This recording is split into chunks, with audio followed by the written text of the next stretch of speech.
Excellent. So welcome to a little experiment. This is a webcast and podcast from Digital DJ Tips, looking at some of the questions that we've received from you guys out there over the last week or so. Literally hundreds and hundreds of questions of kind of people asking for reassurance about whether they're doing the right thing, and just general DJ requests for information really arrive on our doorstep every week. And I've filtered through just a few that have arrived this week to find some which I think we might be able to help some of you guys with. Now on the line, on the other end of the other side of the world is Mike Monday. Hello, Mike. Hiya. Now, for those of you who've not met Mike, he is, I've known Mike for 15 odd years. He's a great DJ, he's a producer, he's been in all kinds of projects over the years, and I've had the privilege of DJing with him and booking him. He's an extremely experienced DJ who's had a career in this area and now dedicates himself to teaching people to get up and go really, and to make it happen for themselves. So, great person to have for another opinion, another take on some of these things we're going to discuss today. So this is the first time either of us have done this. We've no idea how useful it's going to end up being to you guys. So please tell us in the comments below. But if you cut us a little bit of slack because of the fact that there's a first time for everything, we're going to push on. So Mike and I had a quick chat about some of the questions which I've received over the week. Mike's not actually had time to think about any of these, so it's going to be all off the cuff. And I've divided them into a couple of groups of things that keep popping up really. And one of them is a few people have been asking about, they've been kind of planning their careers in music, planning their careers in DJing and in being electronic artists. And these are a couple of young guys. One of them is Alex Copado, who says, my plan is to DJ at friends' parties. Alex is a teenager. I want to DJ at friends' parties. Then I'd like to become known in my local area, and then I'd like to become a DJ producer and move beyond there. And a very similar one, who's someone whose name I didn't actually scribble down, so apologies if it's you, who says, there's a lot of opportunity to become a wedding style DJ. I'd like to have a go at that. But then I also want to become later on an artist style DJ, artist producer. And then who knows, if I can make a success of that, I'd like to see if I can take it internationally. So both of these questions, both of these emails are about the progress through a career in DJing, really. So I'd just like to see what your thoughts are instantly on this kind of thinking, on people who are thinking this way, Mike. It's interesting because I think there are two different ways of looking at this. Because I'm very much an advocate of taking baby steps towards your ultimate goal and doing what you can when you can. So in that sense, doing something before you do something else, if it's going to take you to your goal, so say you wanted to be an artist producer, but you started out, I am a bit confused. There was a guy who wanted to start out as a wedding DJ and then become an artist producer? Yeah, is that right? So they both wanted to kind of step up to some kind of local fame, if you like, as DJs, and then add the producer bit on in order to push it further. I mean that makes sense in some senses, but with any course of action, there are challenges and there are things you need to watch out for. And one of those in that particular situation is getting maybe not sidetracked, but never actually getting to the point at which you want to ever, because you end up spending all your time doing the first thing, which is whether that be a wedding DJ or anything.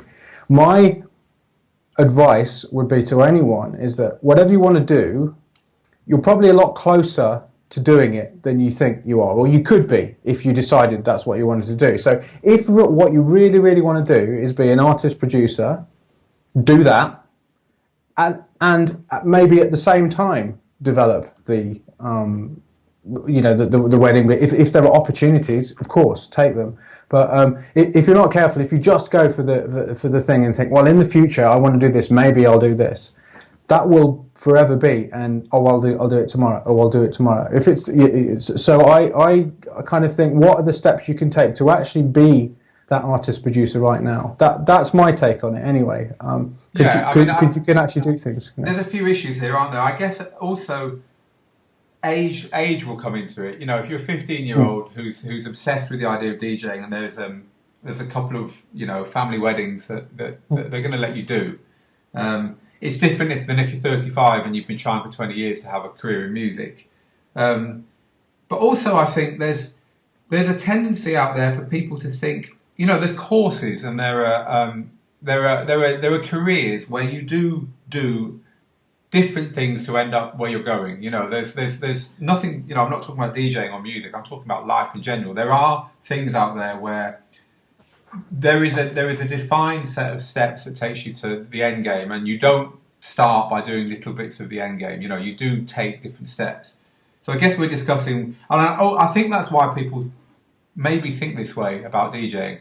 They think I need to get out there in front of people and just get a few basic skills down, and then at that point I can move on to, I don't know, being a resident in my local town, and then at that point I can move on to starting to learn to produce music. So I'm just interested in whether there's any mileage at all in that way of thinking, or I think there is. That absolutely there is, because what you're doing is you're breaking down a goal into something that you find more manageable now. But there is a danger in doing that, in that you'll still find that when you get the wedding thing or the sorted, that goal won't the goal of being an artist producer might not look closer. If anything, it might look further away. That's the problem. I mean, what about your experience, Phil? Because you have a bit of experience in this. What's your experience been of Well, why did you get into DJing in the first place? I think the reason these things have jumped out at me is that there are things in my DJing career that I can associate with here. My DJing career started through a love of music, I guess, like most people's does, and then I was DJing the gigs that were in front of me. So it was end of school parties and bookings that we managed to find, God knows how, as 16-year-olds in our local area doing all kinds of stuff. Funnily enough, promoting, because I ended up realising if I hired a church hall and stuck someone on the door, I could make some money as well. And to be completely honest with you, I didn't have a clue where all of it was going. There was no career. There were no DJ producers making a living out of it back then. And then the whole acid house thing hit, and I just got swept up in that. I realised, hey, I've already got some DJing skills here. I've already been doing it, and hey, I've already been promoting as well. Why don't I start promoting in this scene? So again, there were no plans, and there was hardly ever a plan to put the next party on. Never mind to make a career out of it. And it all kind of just happened by accident. And 10, 15 years later, I realised I'd been doing it for 10 or 15 years. And I wanted another challenge. So that's when I got into, teaching people online and helping people to learn from what I did. So my experience is, I don't know, maybe it was because of the time that it happened in, that there was just simply no one to look up to, no one to aspire to who was doing. It didn't seem at the time anyway what I wanted to do. But the one thing which is true about this is I always wanted to produce music and I've never done it. So these guys are saying we want to produce music. So I was maybe someone who DJ'd while wanting to produce, who never managed it. Yeah, I mean, I think the question that would be helpful to ask yourself in this situation is, what do I really want to do? Like, what is the thing? What is the goal? What's the point of the whole thing? What's my absolute number one goal? If that goal is to be an artist producer, then you can take steps to start to do that specific thing right now. That doesn't mean you can't do the other stuff as well. It doesn't mean you can't do the wedding stuff, starting out in your local, all that kind of stuff, because that will help. I'm not saying it won't help, but I'm just saying if that's the thing you want to do, tomorrow go and start. Because there is, you don't know what's going to happen the day after tomorrow or even tomorrow. So, don't put things before the thing that you really want to do. So that would be my take. Another thing that springs to mind here is something that I've heard said before about successful people, that it can be a good idea to think about a short-term goal and a medium-term goal and a long-term goal, and make sure that, to simplify it, that every day you're doing something towards all three of them. So it could be, making sure you've got the music ready for the wedding booking at the weekend. It could be, and the medium-term goal could be, making sure you saved a bit of money towards the software you really want to buy to produce on. And the long-term goal could be finishing the album that you're, doing something else towards the album that you want to release in a year's time.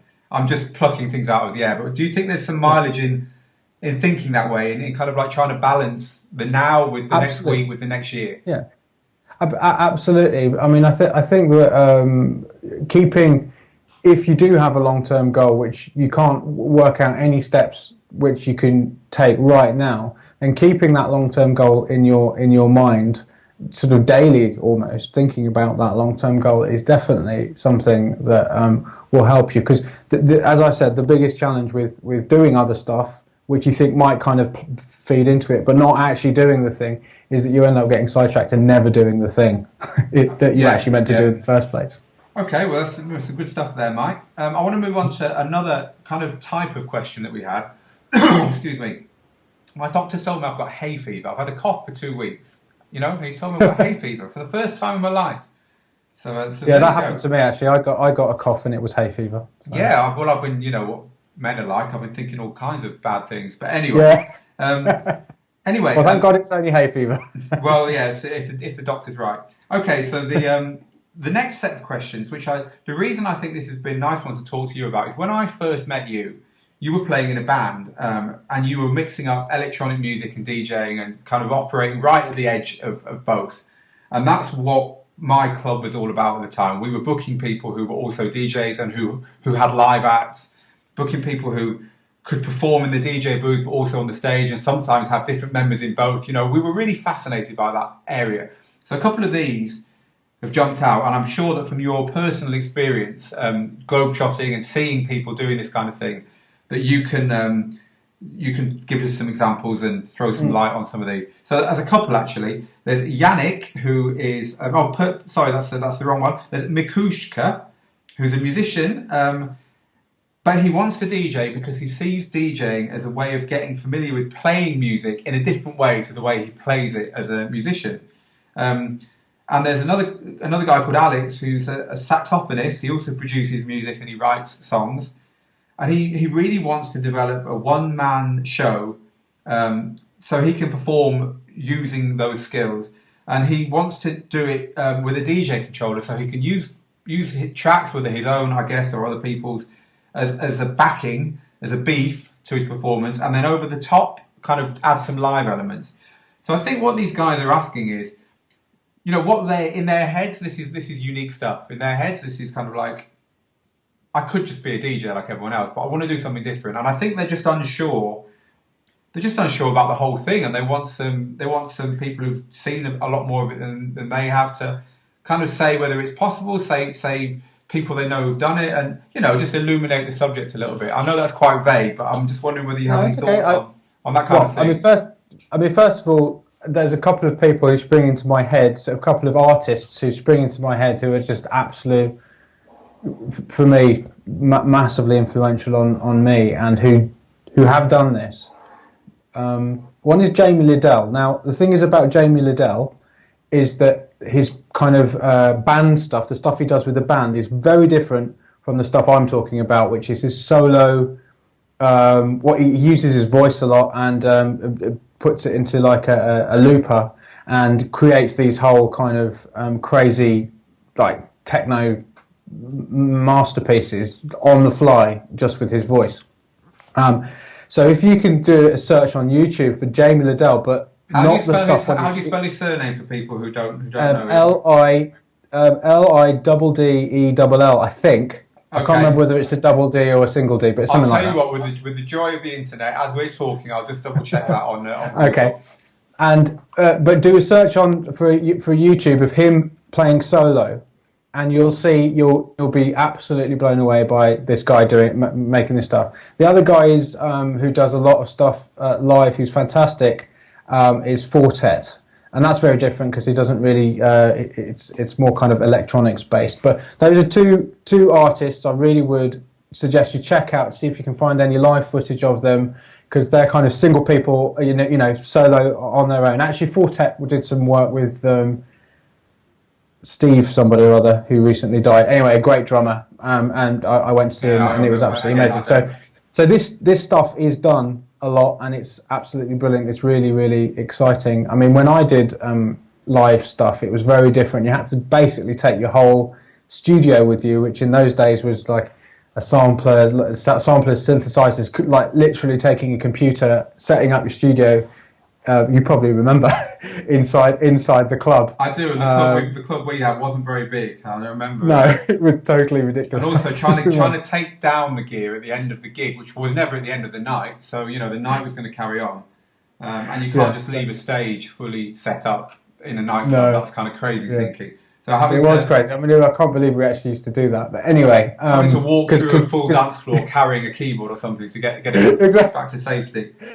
Exactly. But I mean, now there's so much stuff. I mean, it's all set up for it. Ableton's a brilliant program to play live in.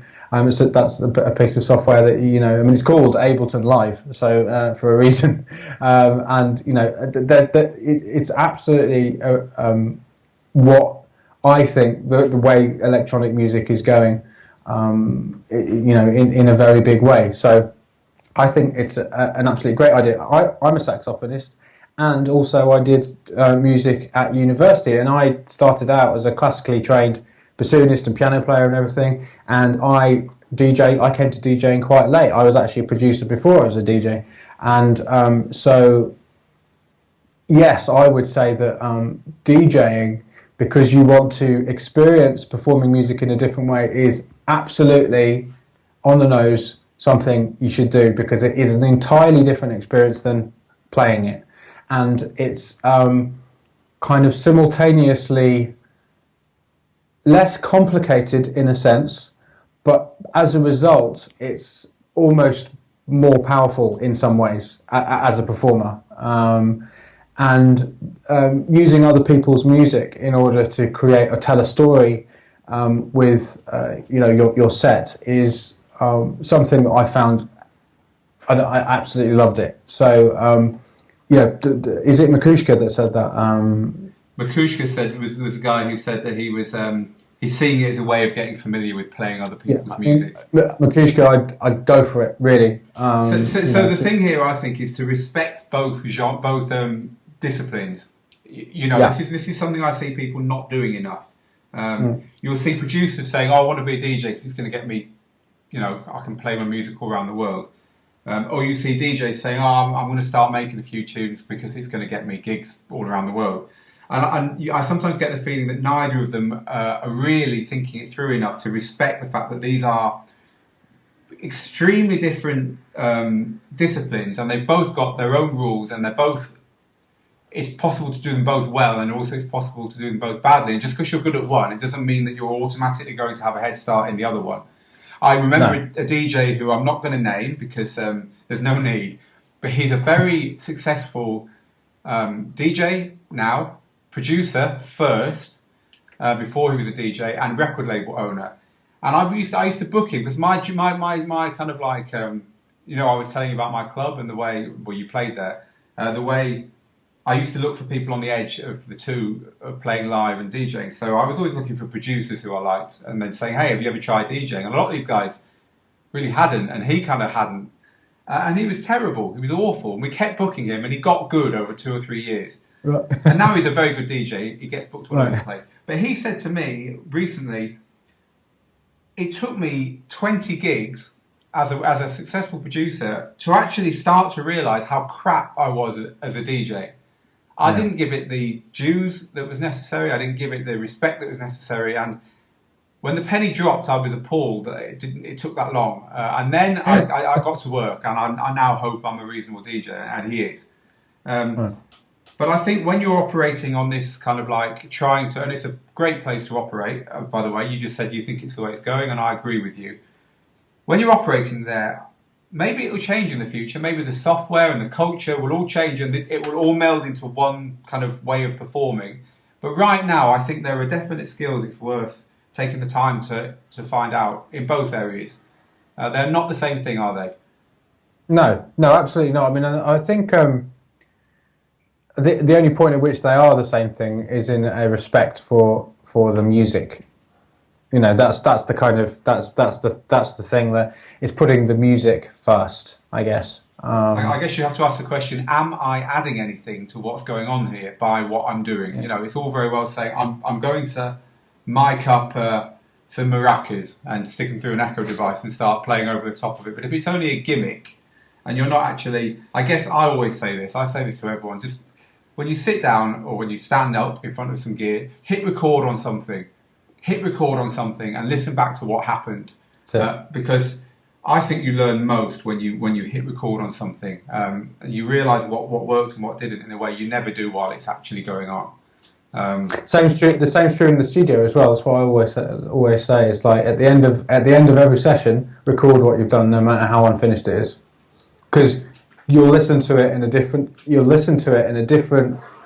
room, in a different situation, in a different frame of mind at a different time of day, and you'll get major ahas about what you've done and what you need to improve on, and why you're brilliant, why you're terrible. All these different things will come into your head in a way that it never would have done had you not pressed record. And I mean, I always used to do that with you know, when I used to go through tunes before a weekend, before, you know, sort of Thursday, I'd just get all the new tunes I had, and I'd press record literally every single time, press record and just play them, even if I didn't know what some of them were. Pretend that I was there in front of a crowd of people, and then listen to it back. That's how I would pick out my tunes, rather than, you know, not pressing record and just playing them one by one and going, I like that one, I don't like that one. That's how I do it, because I always found it gave me a different. And it was really weird. Some days I'd have those days where everything was exactly in tune, even these tunes I didn't really know, and everything was in time. And it was almost like it kind of came from somewhere else. And I was like, wow, well, that never would have happened had I not pressed record. It's funny you should say that, actually, because it's something we say. There's a couple of points here. It's something we say to DJs, because there's so much music out there now. So we kind of like spend a lot of time helping DJs to sift through it and to filter down to stuff which they're likely to want to play. And one of the things we say is you must have a stream of music going on that is, you don't have to do anything to hear. So it could be a big pile of stuff in SoundCloud that it's just produced as you like, and you can hit play on it and you can literally go off and do something else and forget it, because there's something about your subconscious mind that picks up on things. But if you're sitting down saying, today I'm going to do this, you know, it doesn't, that part of your mind doesn't work then. No. It's when you're doing something else and something occurs to you because it's playing in the room. I mean, this might sound absolutely crazy, but I sometimes find it easier to listen to music that isn't playing in the room I'm in. If something's playing elsewhere, if it's outside the window, or if it's someone's listening outside the house, or even in the next room, for some reason, that stops me needing to concentrate on it, and I can do something else. And then the stuff that matters pops in.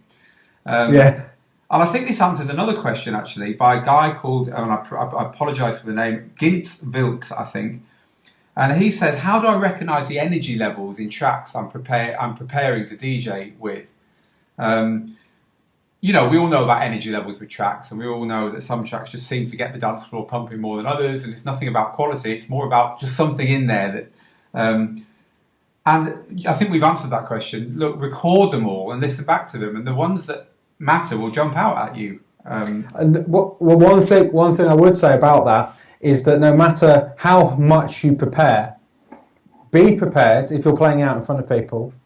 Be prepared to be completely wrong about some of those, because it's that thing where you drop something and it's like this absolute like snarling tiger of a track that in your room sounded like a really chilled like warm-up track or something. This is absolutely, or the other way around. You're doing a warm-up and you accidentally drop one of those tracks and you think, God, I didn't realise that. You're like, how did I think this was appropriate? Because sometimes there's just something that it needs to be played in the club, and you realise what a massive track it is.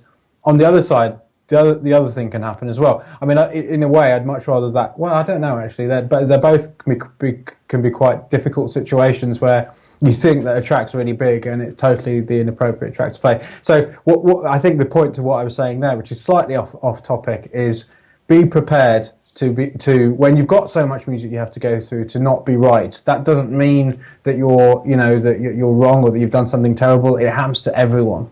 Absolutely, everyone. Like the amount of times I've said to somebody or someone said to me, "My God, I didn't realize, I didn't realize this was what this track sounds like." So No, it's true, it's true, and we just touched on it as well. The big difference between tracks played loud and tracks played quietly. Um, I mean, there's genres that are named after it. Big room house is made for big yeah, rooms, and there's progressive house just somehow sounds better in small rooms with sweaty ceilings and black walls. It's a fact of life. Sometimes tracks need to do stuff to keep you occupied in your yeah, studio or in your home. But a track doesn't need to do anything to keep you enthralled in a club because it's just got some no, groove that it needs to be loud. So I think you're quite right to point out to people that keep an open mind and expect things to sound vastly different in clubs than they do at home. massively different. Actually, it brings me on to the idea that music isn't something that you learn about in your headphones or in your home. You learn about it where you want to play it and hear it, which is out.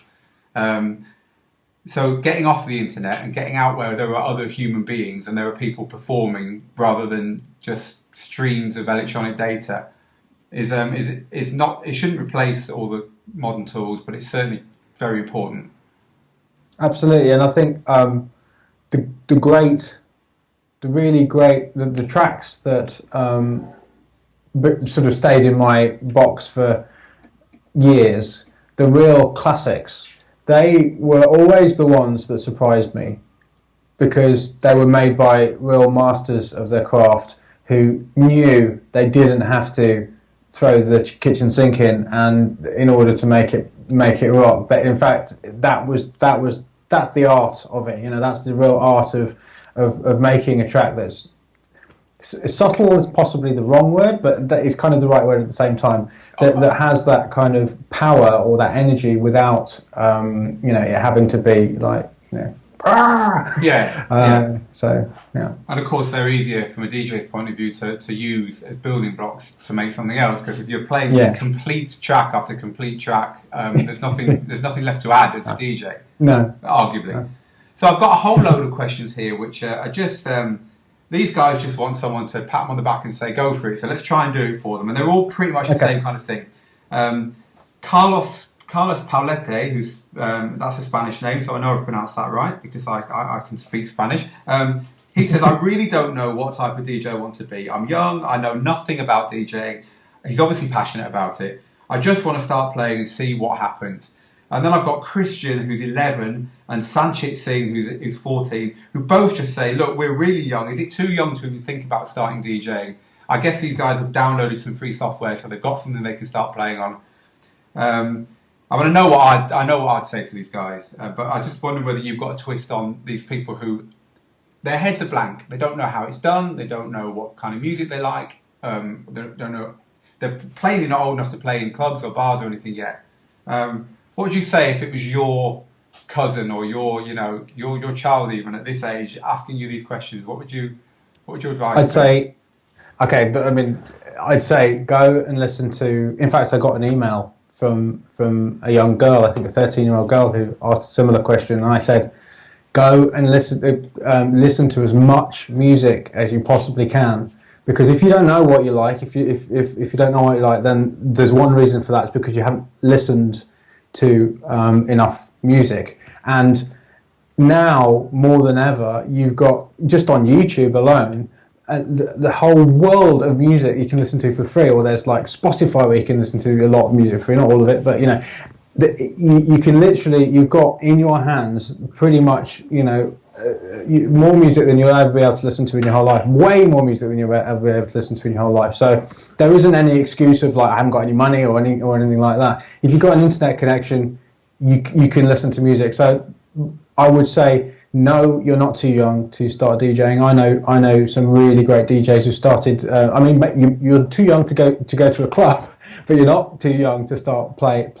But also, there are clubs. There are DJs. I know DJs who play underage clubs. These things exist. When I was 11, here's a story that I've probably only told once since being the editor of this website. When I was 11, I was at an under 11s disco. So this kind of thing kicked off at 7 o'clock and finished at 8 or 8:30 or 9, I think. And it's the kind of place that had a sweet shop outside rather than a bar, you know. And the guy played a song which had two drummers. So this band, it was Adam and the Ants was the band. They had two drummers, and they had this tribal rhythm. And I was in front of the speaker as a music fan, and I just completely lost it. I'll never forget. I was really cool. I had a shirt on with lots of prints of cars in different colours. You know, that's the kind of cool kid I was. And I completely lost it. I was like, wow. And it changed my life. That experience changed my life. Well, funny you should say that, actually, because I went into the studio with one of those drummers. Wow. Yeah, with Andy, with Chris. Chris Hughes. He was actually the producer and one of the drummers of that record. So there you go. So it was Kings of the Wild Frontier was the record. And, well, it changed my life as an 11-year-old. And I knew... I knew the power of amplified music in a room of people. Remember, when I looked out, these were 11-year-olds. So guys, you know, if it doesn't matter how old you are, and I lived in a very uncool town, which wasn't very big. So there's got to be somewhere in your town, if you're watching this and you're young and you want to be a DJ, where you can go and hear. And by the way, this DJ was no cool dude. This DJ played, he obviously was, later on he was playing to his crowd, and he was just doing this for an extra bit of money earlier. But he just played the popular music at the time, you know. It wasn't like, I wasn't going to some cool underground club. I didn't know something no one else knew, you know. But also I think the internet's a good thing here for, if you can't perform in clubs, then just set up a stream on Ustream or something like that and perform there. You know, try and do some mashups on YouTube or whatever's floating your boat, just have a go.